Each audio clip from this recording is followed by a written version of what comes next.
am Michael Whitehouse, and I've got a question for you. What is stopping you from doing what you want to do? What's getting in your way? So there's two kinds of explanations for why something didn't happen. There's explanations, and there's excuses.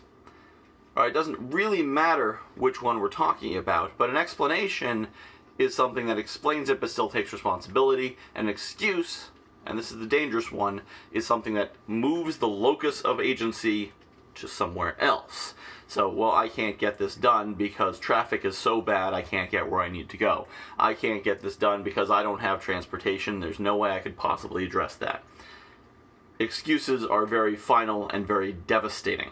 But they're also very satisfying. Well, it's not my fault that I failed. It's someone else's fault. It's something else's fault, which is great. It makes you feel better, except that there's one person you really need to be accountable to.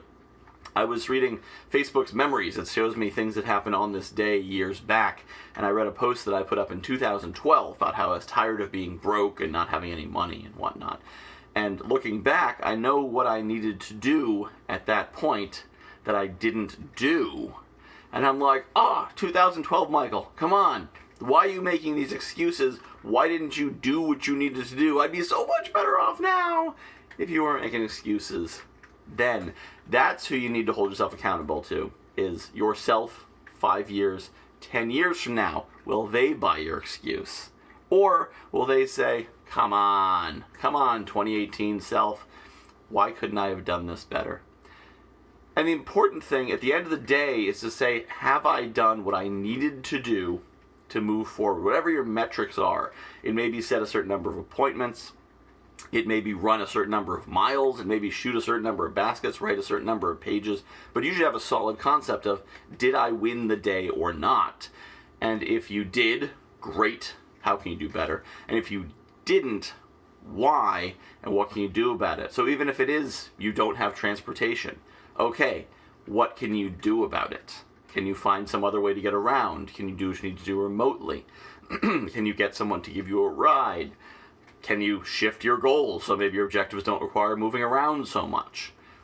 Somehow you need to do it, because guess what? You probably won't have it tomorrow either.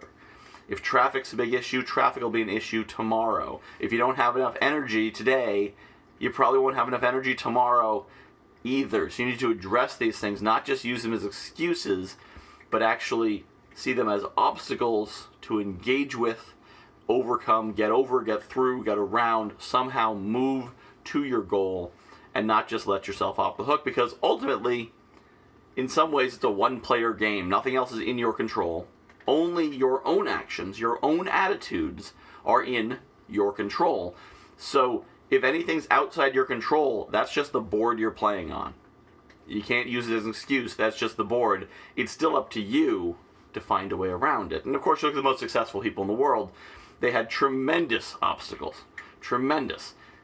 And yet they managed to overcome them. There's almost no one that you'll see who's been very successful, and you hear their story and everything was just handed to them. Partly because that lifestyle leads one to have a complete lack of grit, complete lack of stick-to-itiveness. When they do hit an obstacle, they fold. So those obstacles actually made them stronger, and those are really a good thing. So your obstacles do the same thing to you if you use them as a chance to learn and to overcome and to do better the next day.